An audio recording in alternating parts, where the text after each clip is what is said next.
Okay, so as I mentioned earlier in the Let's Play, and this may be common knowledge, but all of the weapons in NieR have their own little stories attached to them, which you unlock by upgrading them from level 1 to level 4. Obviously, every level unlocks a new portion of the story. I'm going to go through each and every one of these, starting with the one-handed swords, then the two-handed swords, and the spears. With the exception of a couple of weapons that I'm grouping together because of their relevance to one another, there will be one of each category. Yes, there will be one of each category that I will omit, as well as an extra one-handed sword because of its relevance to the other ones, and I'll elaborate on that at the end. So, without further ado, let me begin with the weapon stories, starting with the Nameless Blade. The Nameless Blade. Smash, smash, smash, smash. Sweat rolls down the faces of hardscrabble men as they chip away at ironstone, their cheerful singing echoing through the mine. We are workers. Workers in the mine. Dirty from tip to toe. Again today we search for iron with all our might. Smash, smash, smash, smash. Foom, foom, foom, foom. The sound of women stomping on bellows in the mill. The sound of iron being gathered from the scorched sands. We are workers. Workers in the mill. Workers who send wind. Today, we stomp the bellows again with all our might. Foom, foom, foom, foom. Clang, clang, clang, clang. The sound of swordsmiths wielding hammers at their forges. The ringing of such transformative blows is stunning indeed. We are swordsmiths. Swordsmiths who brings blades to life. Lords of steel. Clang, clang, clang, clang. Rip, rip, rip, rip. The sound of flesh being rent on the battlefield. The sound of killing enemies. Killing someone. Killing humans. Someone help me. It hurts. It hurts so much. Help me, mommy. Rip, rip, rip, rip. The Lily Leaf Sword. I love him with all my heart, as he does me. When we cross paths outdoors, he sends signals with his eyes that only I can understand. He treasures my gifts so much, he keeps them locked away in a safe. Oh, I couldn't ask for a better lover. I can't believe this. My best friend deceived the love of my life and stole him from me. One moment he was there, and the next he was gone. All that remains are some of my gifts, which are scattered across his empty room. Everything else of value has been sold at the village marketplace. This will not stand. He hasn't abandoned me, he's just being tricked by that woman. I know he still has feelings for me. He must. I'm far more beautiful than she is, and he knows it. Oh yes, he knows. But I must make him see the truth, and quickly. I have to get her away from him. I have to kill her. Kill! Hurry up and kill! Consumed by her madness, the woman slaughtered the young husband and wife, hacking them with such force that the blade of her sword warped. The woman then went into hiding, leaving behind only clumps of unrecognizable meat and a sword with a horribly bent blade, but no matter how many smiths attempted to repair the sword, it never again retained its original shape. The Nirvana Dagger. The girl had been betrothed to a local lord on the day of her birth. As she grew, her days were taken up studying proper bridal technique, while her evenings were spent staring out her bedroom window and offering prayers for her betrothed to the night sky. Oh my lord, if only you would come to me but a single day sooner. Her home was occupied by several other girls her age.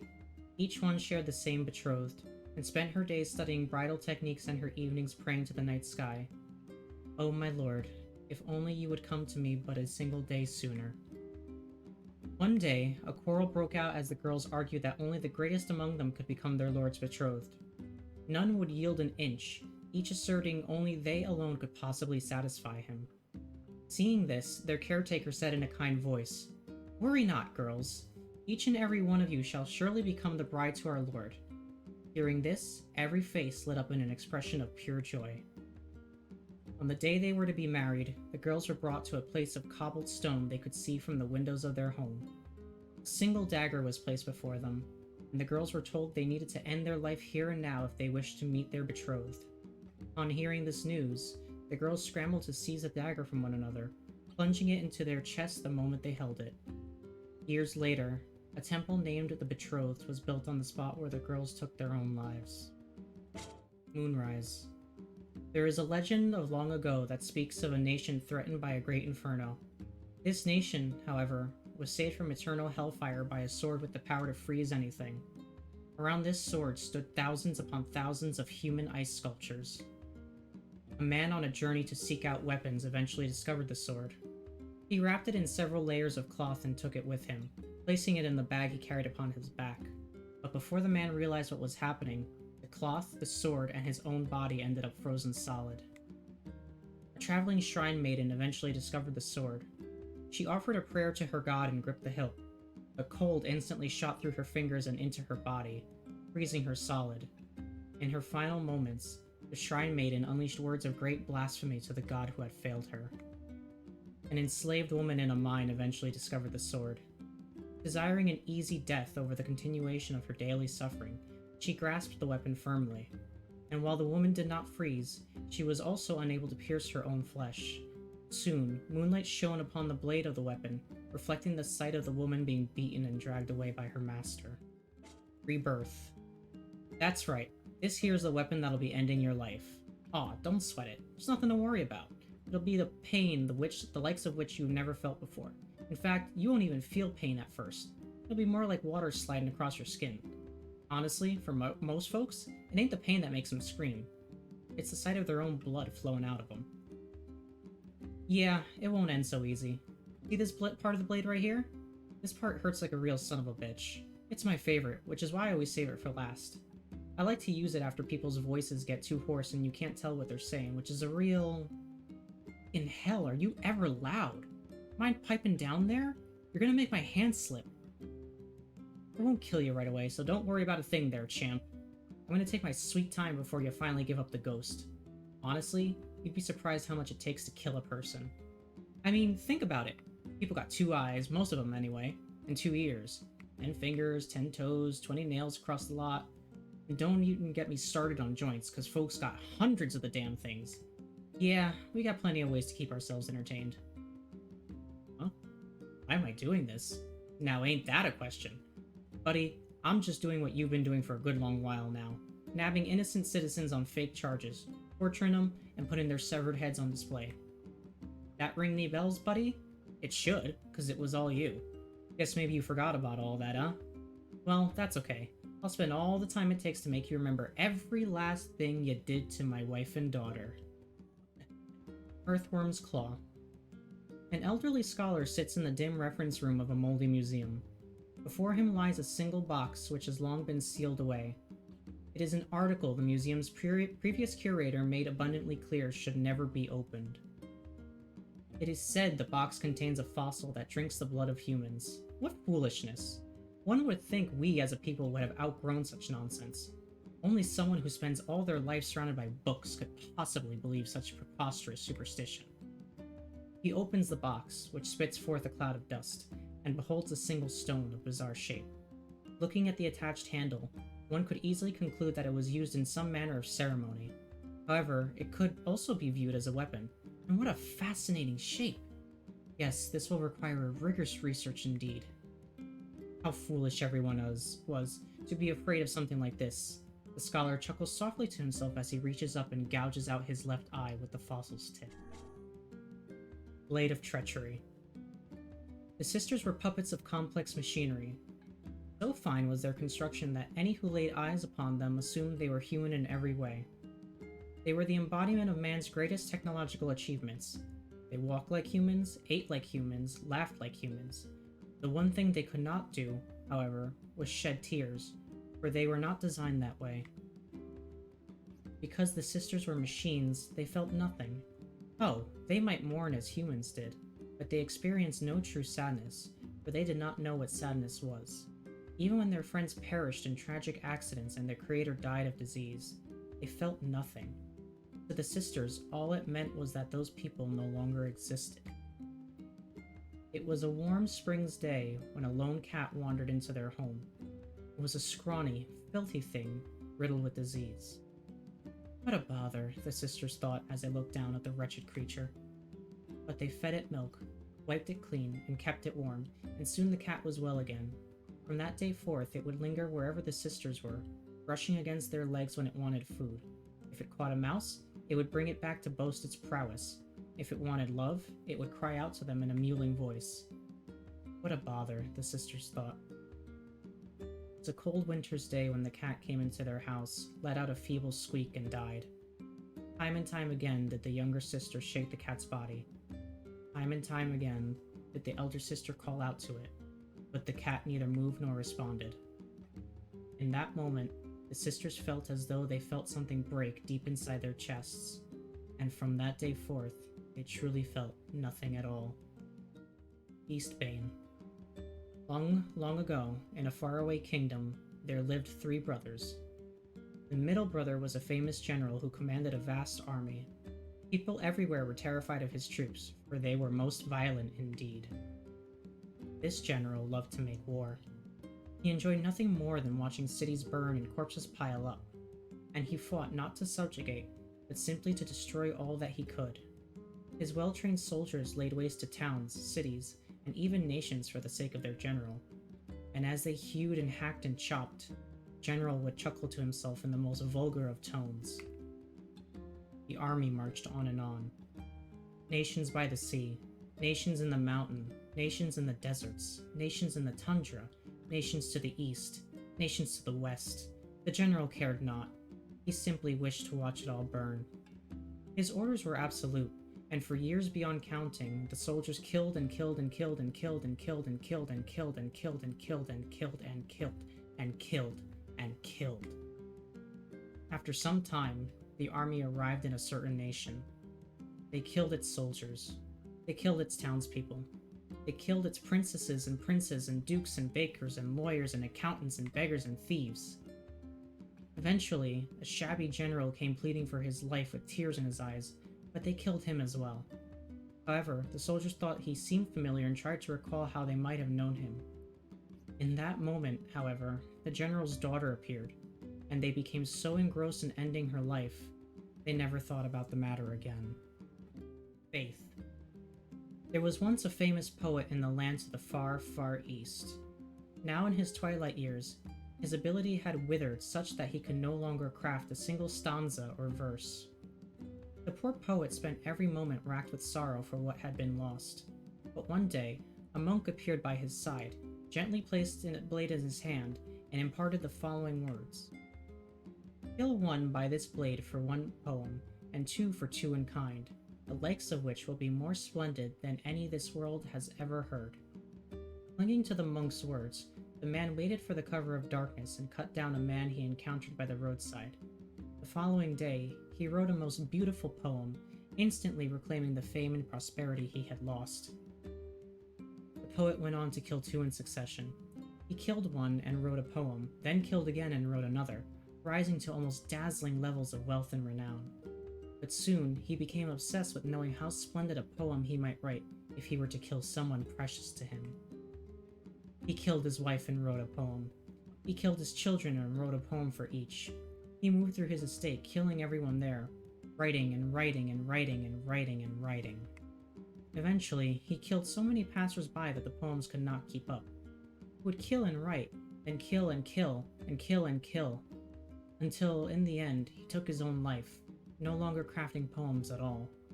All that remained was a blade wet with blood. Ancient Overlord. There was once a royal sword passed down in a prodigious kingdom that had prospered for generations. It was said the crystal embedded upon it contained a great magic, and should it ever absorb the blood of 10,000 people, it would glow bright red and grant its wielder immortality. However, this kingdom's final ruler, known to the world as the High King, valued the continued prosperity of the kingdom he had inherited from his ancestors over any prospect of eternal life. One day, the queen, the king's dearest love, lost her life in a tragic accident. She was with child, and the tragedy occurred shortly before the babe was to be born. Distraught with grief upon hearing the news, the aged king found himself unable to accept the prospect of his royal bloodline dying with him. In an attempt to continue the kingdom's legacy by attaining a body without death, The now mad High King used the sword to cut down any and all subordinates or citizens unlucky enough to cross his path.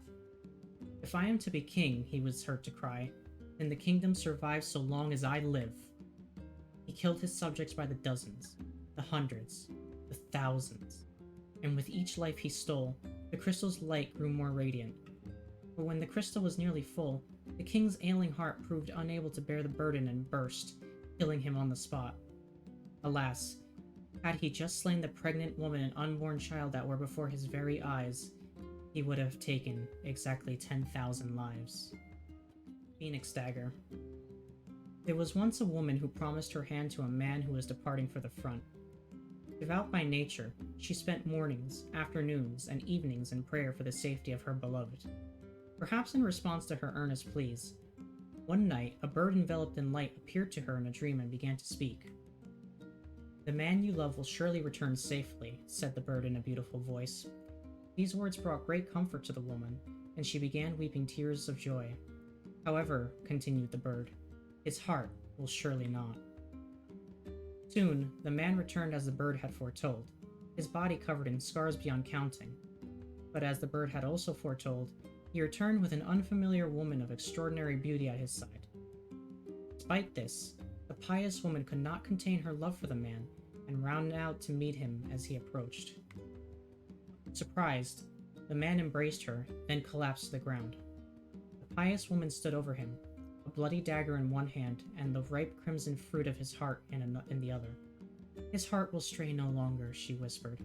Amidst the gathering pool of blood, her face awash with pure ecstasy, he placed a tender kiss on her beloved's heart and offered a prayer of gratitude. Labyrinth's Whisper. So this girl had a huge set of horns on her, beautiful horns like a bull, just growing out of her head above her ears. I had myself a gander at where the horns met the head, and let me tell ya, they were coming straight out of her skull. She was the only kid like that in the whole village. The others were all normal. The kid with the horns, though, born real small apparently. The horns were, I mean, not the kid.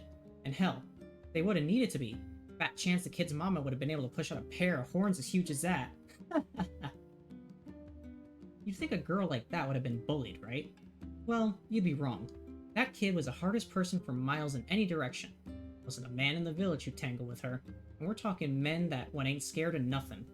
She was doing the best at doing work that needed physical strength and all that, and she always led the charge whenever Shades attacked. And folks loved her for that, sure. But most of all, they loved her because she was always cheerful and just plain tough. Excuse me. But one day, this huge shade attacked a village that was just too strong. It tore the men apart like old rags, and half the guys in the village died. The girl with the horns fought with all she had, but eventually she couldn't keep up, and the shade lifted her off the ground and ripped the horns straight out of her head. The way she screamed was like nothing you ever heard.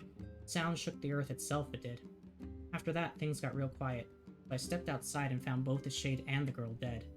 Each of them had wounds all over, and they were leaking blood out of just about everywhere. And don't judge me for saying this now, but it was almost beautiful. Like looking at dark red flowers in full bloom, you know? Hope that answers your first question about why folks in this village can't hear nothing. But you should know, none of us think badly of the girl for making us this way. Being deaf is a hell of a sight better than being dead. Anyway, we've all talked over that day to death, and we think that final scream was her way of saying goodbye.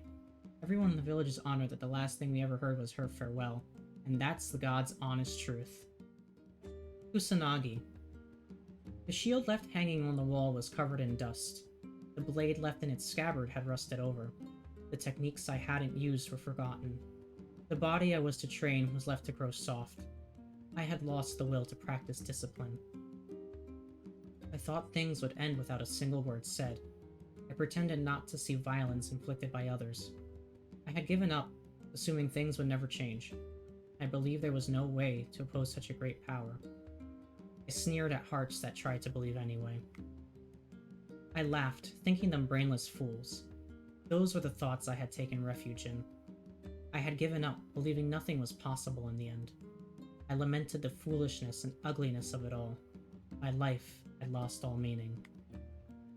I had lost sight of those who were precious to me. I could not believe in their kindness. I was unable to save them from the grief that tore at their hearts. I had forgotten the courage it takes to protect the smallest of joys. I believed my words would never reach you. Acts of Beheading. It was once a ritual gathering of spirits held on the night of the 10th full moon of the year. During the ceremony, they would gather on the shores of a lake and boast to one another of all the evil deeds they had performed during the year. The first spirit took great joy in telling of the unfathomably cruel way she had killed some of the finest soldiers in the land. Over the year, she had transformed her shape into a lady of the night and called out to various men, then tore off every last piece of their body when they came to her bed. The soldiers, ashamed their skills could not save them, shed bitter tears as they died, and the spirit claimed they were the most delicious things she had ever tasted. The next spirit regaled the others with a story of cunning and guile. One night, she threw a small boy into a bog. When his older sister came to rescue him, she too sank into the murk. These two were followed by their parents, then other siblings, then extended relatives, until finally every member of the village was sleeping at the bottom of the bog. When the spirit finished her story, she was so beside herself with glee that she did not even notice the saliva that dripped down her chin. Nervously, the smallest spirit in the group stepped forward to address the crowd. "I am the most amazing of us all," cried the oft-ridiculed spirit at the top of her lungs, "for it was I who thrust all living creatures into the terror's deepest depths." The other spirits, unable to contain their mirth, collapsed to the ground and rolled about, and their laughter did not cease until the horrifying monster the small spirit had summoned from the demon world devoured each and every last one of them. Hang of the Twins. We've been together since we were born. We're together when we eat, when we sleep, and when we dream. We share everything. We share the milk we get from Mommy and the nice things Daddy says to us. But we're not together when we die. Daddy took me and cut off my head, and Mommy took my sister and cut off her head. But it's okay.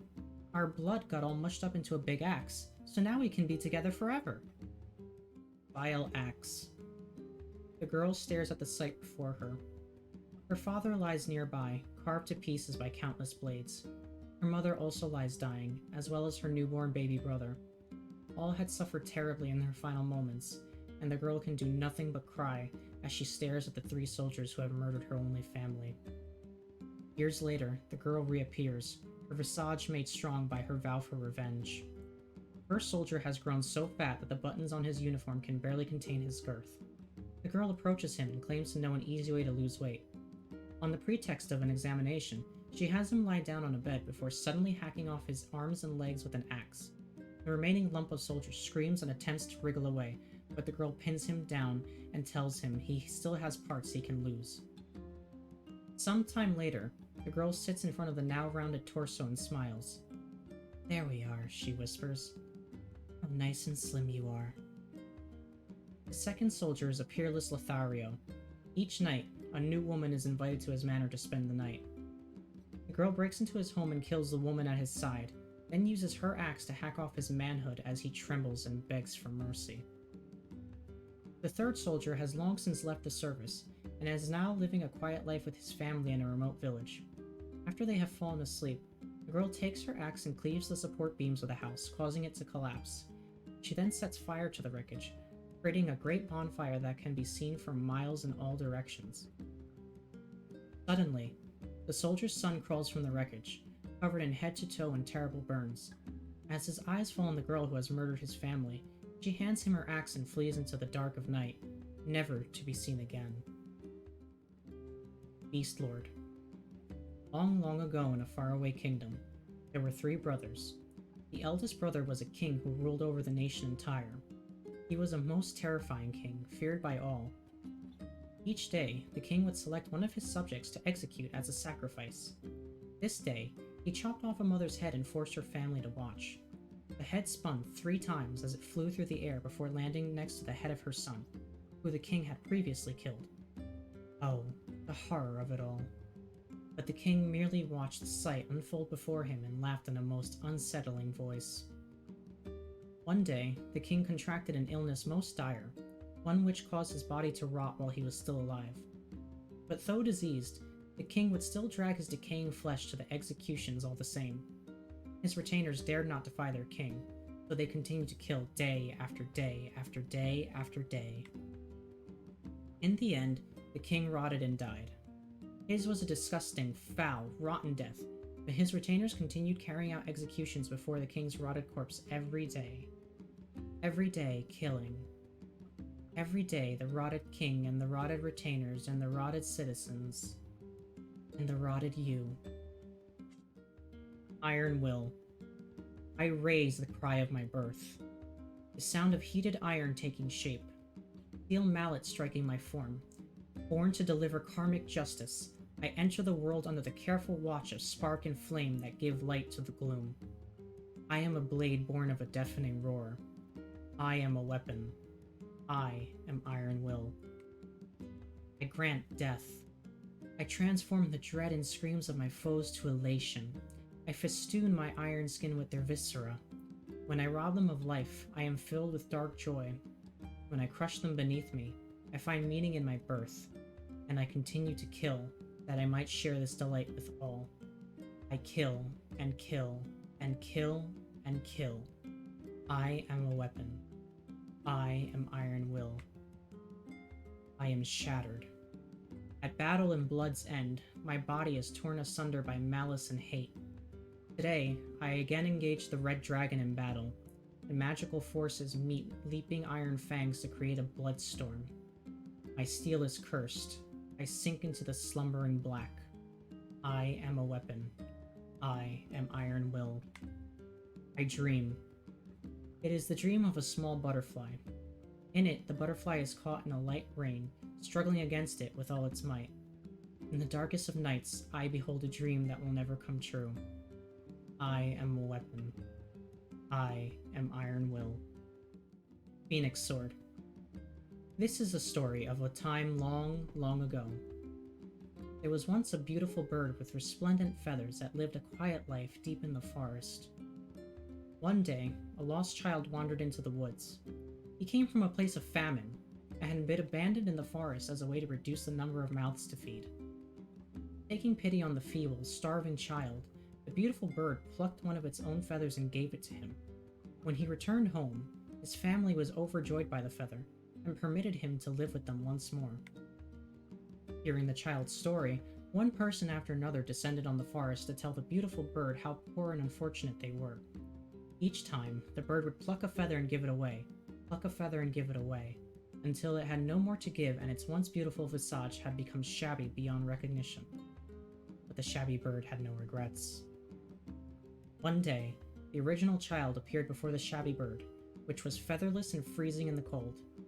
He had come seeking a bird with resplendent feathers, that he might repay the creature's earlier kindness. Overjoyed, the shabby bird said to the child, "It is I you seek. If I might beg a favor, would you hold me to your chest and warm my freezing body?" Bearing a single glance at the shabby bird, the child called it a liar and cut it down with a large blade. He then roasted the bird, ate every last part, and set out anew to find the beautiful bird who had once saved his life. Labyrinth Song. It was a beast that lived in a cavern's deepest, most untouched depths. It had massive horns, a body like steel, breath of scorching fire. The peace-loving villagers hated this monstrous beast with the head of a bull and the body of a human. They feared it, and soon, the beast came to be known as the Minotaur of the Labyrinth. Contrary to its terrifying appearance, the Minotaur was exceptionally kind. Not only did it refrain from harming other creatures, it took great care not to trample flowers beneath its oafish feet as it walked. Indeed, the reason it lived so deep inside a cavern was to help avoid frightening the villagers. One day, a lost girl wandered into the beast's cavern. Frightened by the sight of it, she cried so hard she eventually passed out, which left the beast in quite the quandary. "I have no choice," the beast finally decided. "I must take the poor thing back to the village, where her mother and father will be terribly worried." 2 days after the girl vanished, her panicked parents found her sleeping soundly in front of their home. On the ground a short distance away was the dead body of the Minotaur. It had been impaled by several swords, and the blood scattered around it held an almost otherworldly quality. Yet there was no indication the beast had attacked the girl. In fact, it looked as though it had been trying to place as much distance between itself and her as possible, so as not to dirty her with its blood, almost as if it didn't want her to be afraid. And then, having curled up to make itself as small as possible, the monster died. Transience. They were a frighteningly diligent people. They would clear forests and hunt animals even when they had no need. They developed techniques to preserve food they were unable to eat and earn more money than could ever be spent. Yet there was not a single one among them who did not accept these practices, for none knew of any other customs. They were a frighteningly studious people. Their grasp of calculation and science exceeded any pretense of practicality, and they would repeatedly engage in spirited debates regarding predictions of the future. They invented an increasingly difficult language, and created an infinite series of complex machines which they would immediately discard. But there was not a single one among them who looked back, for none knew of any reason for concern. They were a frighteningly obedient people. Without ever being told, they would greet the morning sun at the same time, in the same clothes, while toiling away in the same cramped rooms. Yet there was not a single one among them who complained, for none knew what else they should be doing. Having worked far too much, the people lost their forests and took to living atop the sand. Having grown far too intelligent, the people conversed in a language that no other peoples could comprehend. Having grown far too well-behaved, the people were unable to defy the laws that would be established one after the other, and came to live their lives enclosed by tens of thousands of rules. Spear of the Usurper. In a far-off land, there was a man who acted as a double for the nation's prince, performing duties in his stead as was required. One day, having finished his work, he returned to the prince's chamber to find the princess lying naked in his bed. As the double stood in place, dumbfounded, the man who shared his face sneered and invited him to join them. The couple loved the prince's sister, and he felt that the princess, who admired him as a brother, loved him as well. Indeed, she was the only thing that kept him going in an otherwise miserable job, for the prince was a most despicable man indeed. Eventually, it came to pass that a war was to be waged under the prince's command. The night before it was to begin, the prince took his double aside and promised him a night with his sister if he could bring the head of the enemy general.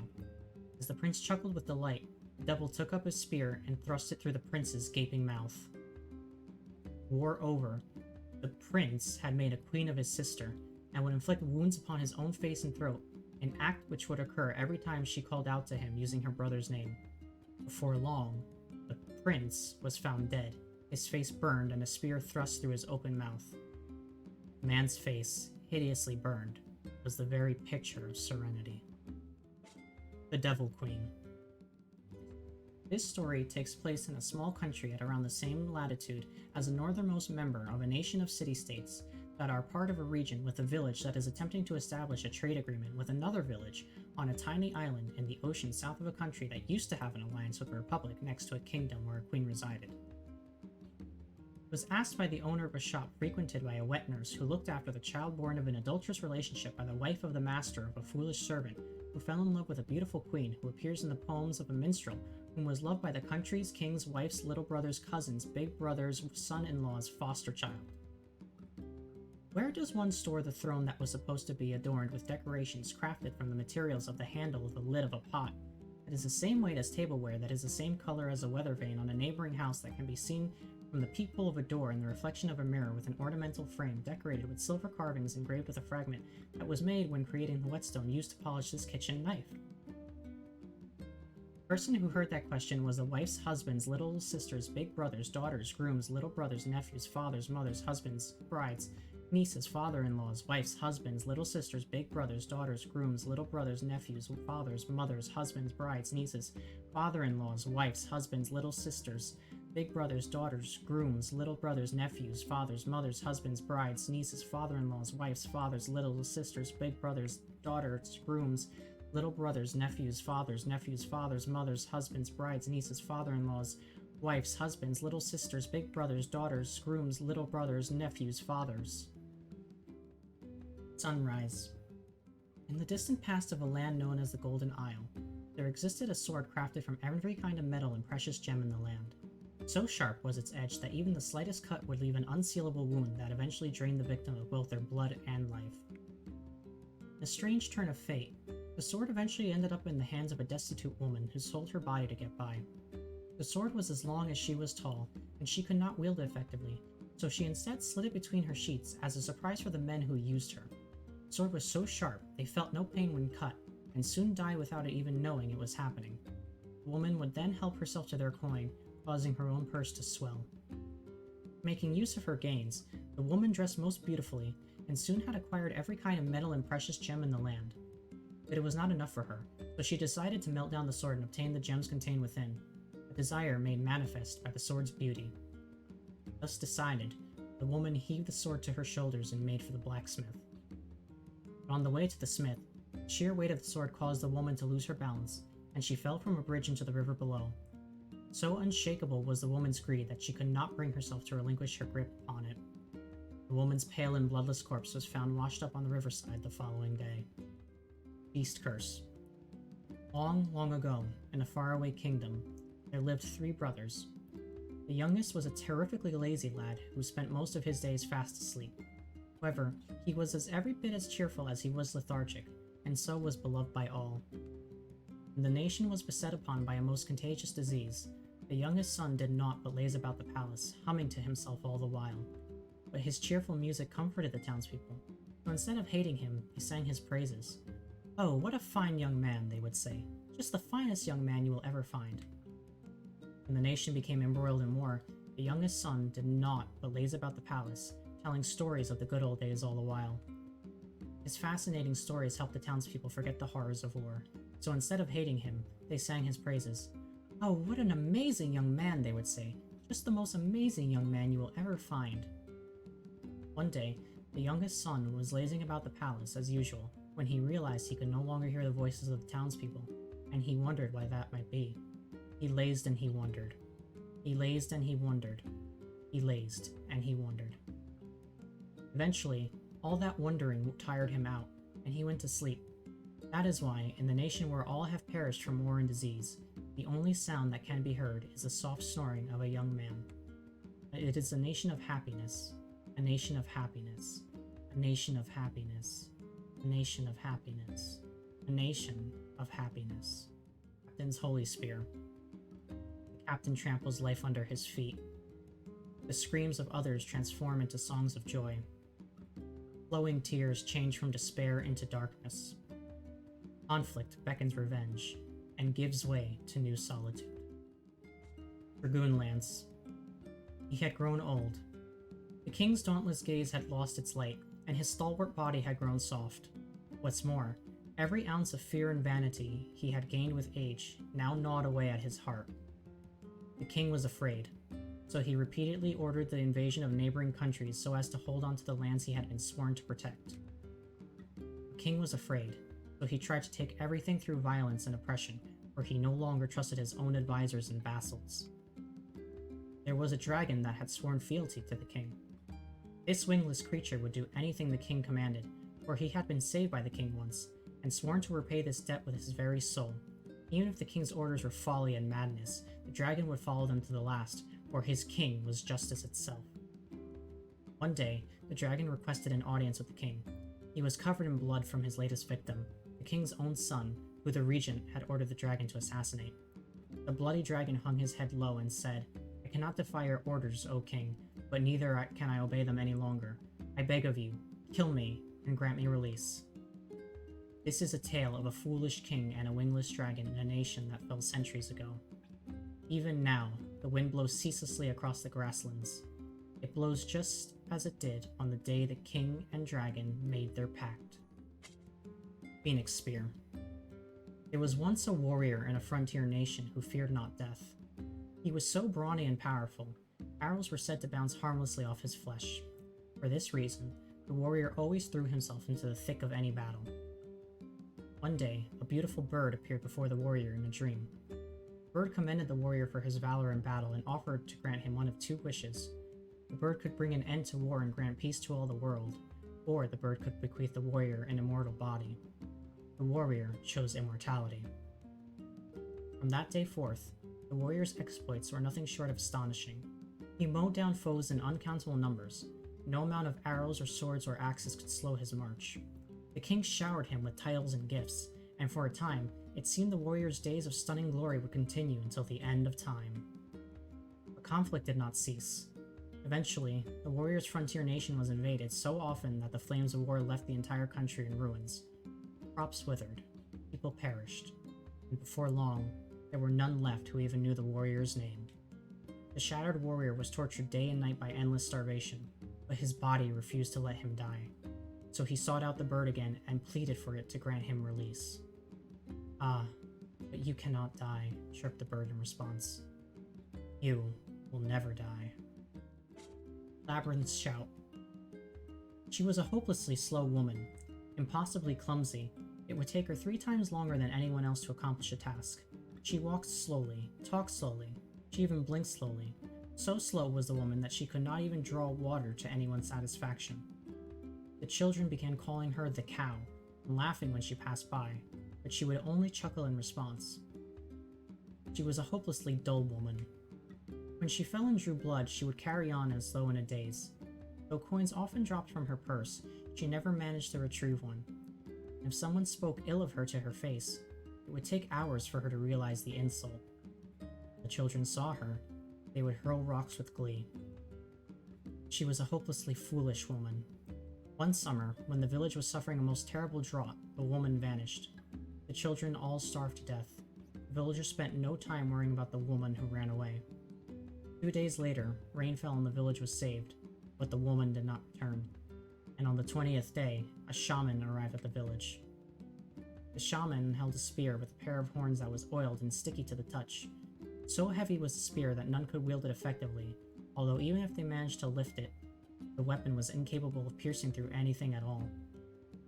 The shaman forced it on the people and left it with them, but none dared approach it. And to this day, it quietly slumbers in a forgotten corner of the village. Fool's Accord. This is the story of a sorrowful prince, a tale of a kingdom in a time long past. Attacked by the forces of darkness, the nation was annihilated in a single night by inhuman soldiers with red eyes and a group of black dragons so numerous they blotted out the sky. Having infiltrated the king's castle, the black dragons visited upon the king and queen a most horrible fate. It is said that their stomachs were torn open by the black dragon's mighty claws, and the very floor they stood upon became a sea of blood. Prince and princess, though racked with sorrow, escaped to live another day. The prince, spurred by the shock of witnessing his parents' tragic end, became consumed by a desire to exact vengeance. This is a story of a terrifying prince, a history of conflict in the long ago. Obsessed with laying low his hated enemies, the prince indulges in his vengeance day after day after day. Even when faced with foes who would take heel, he chases them down and tears them apart from groin to gullet. The carnage is so horrific, his fellow soldiers whisper tales of how they saw him mutilating bodies that were already long dead. Perhaps because no commander can control him, the prince is sent to an even harsher battle. This is the story of a fooled prince, the whereabouts of fate in the long ago. The prince's next battleground is a castle that guards a goddess. He lays waste to all before him, hacking arms, cleaving legs, rending stomachs, gouging eyes, separating heads from shoulders. But soon the injured prince can no longer tell the difference between the blood that rains down and that which comes from his wounds, and he collapses in a heap. As he writhes in pain, puffing up gouts of hot blood, he lifts his gaze and sees a hated dragon standing before him. This is the story of a mad prince, a meeting with a dragon in the long ago. An injured red dragon stands before the prince, and though it is a different color than the beasts that killed his parents, he feels the need to avenge himself upon it regardless. But as he raises his sword, the dragon says, "In exchange for both our souls, human, I will save your life and grant you power." After some thought, the prince makes the pact. It matters not to him what he might lose in the deal or that it involves a dragon. All he cares about is that he can continue swinging his blade. So he swings and swings and swings, and with each blow, his heart fills with a desire as black as the deepest night. Fool's Embrace. I was saved from the despair that shackled me. I was freed from the fate that cursed me. I was pacified from the indignation that plagued me. I was changed by the day I met you. My flames will scorch the earth below. My fangs will know the taste of blood. My claws will rend my enemies asunder. My wings will soar the skies above. If your eyes are to be robbed of their light, if your skin is to be stained with blood, if your sword is too heavy a burden, if your lips can no longer produce speech, even if this body is snuffed out, even if these words are stolen, until our contract is complete, until the moment this warmth is lost. Fool's Lament. Memoir, June 6th, 2003, approximately 1500 hours. A massive white humanoid, initially called the Weapon but since renamed the Giant, falls from the sky above Tokyo's Shinjuku ward, inflicting tremendous damage. At the same time, a large red creature, henceforth referred to as the Dragon, appears and engages the Giant in combat, though both the nature of its attacks and their utility remain unclear. As the self-defense force contemplates methods by which they might attack the target, the government establishes a Bureau of Emergency Countermeasures. Memoir, June 12th, 2003, approximately 1600 hours. The Giant, which was locked in combat with the Dragon, suddenly begins to collapse for reasons unknown. The Dragon is then shot down by the 6th Division, 303rd Squadron of the Air Self-Defense Force. No official record exists of who issued the order to attack the Dragon. Work has begun to retrieve the remains of both the Giant and the Dragon, but no official verification has ever been made regarding which organization performed the retrieval. Memoir, December 2003. First case of white chlorination syndrome is confirmed in Tokyo Shinjuku ward. Memoir, July 2004. Humans continue to turn violent due to white chlorination syndrome, with fighting growing increasingly intense in infected regions. With the cause of the disease still unclear, the infected are isolated, and violent riots suppressed by force. Main thoroughfares are sealed, and rail transportation is halted, later leading to all of Shinjuku being sealed off. At this time, the prospect of asking the American military for non-official intervention is considered, but the government defers.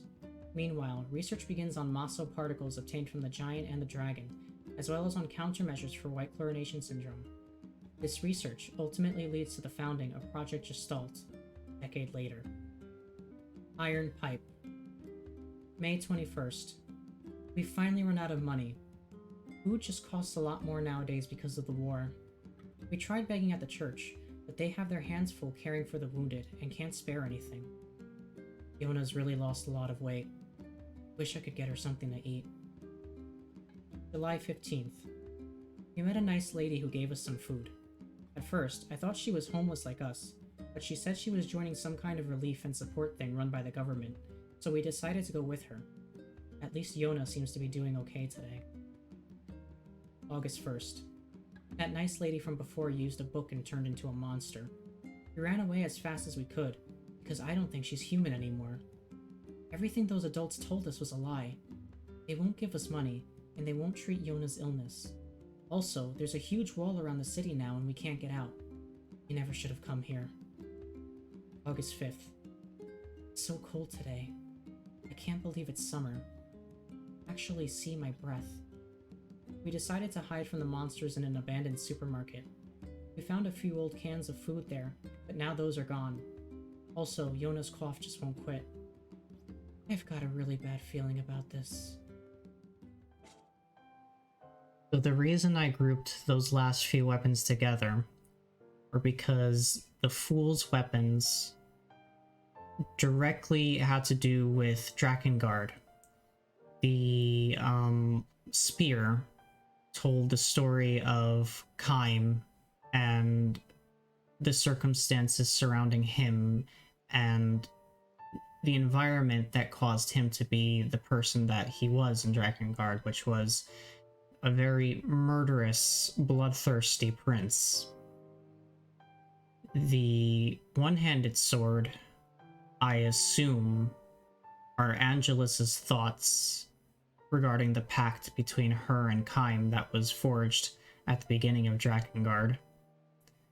And the two-handed sword is obviously an account of events that transpired from the moment that Kaim, Angelus, and the Queen Beast entered Tokyo up until a year later, where the effects of the event are still being felt, with the white chlorination syndrome, Red Eye, the Legion, which are the people that were exposed to white chlorination syndrome and chose to take the pact with the gods, which transformed them into the monsters known as Legion, known for their red eyes. And then the Iron Pipe, its story, obviously leads right into the prologue of this game, where it's an account of NieR and Yona trying to get by in the fallout of the events that caused white chlorination syndrome, the Black Scrawl, the wars between Red Eye and the forces combating Red Eye, and the last segment here where he's talking about hiding from the monsters in an abandoned supermarket and having a really bad feeling about this directly precedes the very first cutscene and the beginning of the game, as I said. I hope that some of these stories were interesting. I mean, not all of them are winners, let's be honest. But I hope that some of them managed to convey why I appreciate the weapon stories and why they are such a beloved element of this franchise to me. Reading them certainly wasn't easy. I did this all in pretty much one take. Well, I read all the weapon stories in one take. This epilogue section comes after the fact because I forgot to record an epilogue section, and I've already finished the game at this point fully, including ending E. The final weapon story regarding the weapon from ending E is at the end of that video, so it is not included here because of ending E related spoilers, but it is what it is.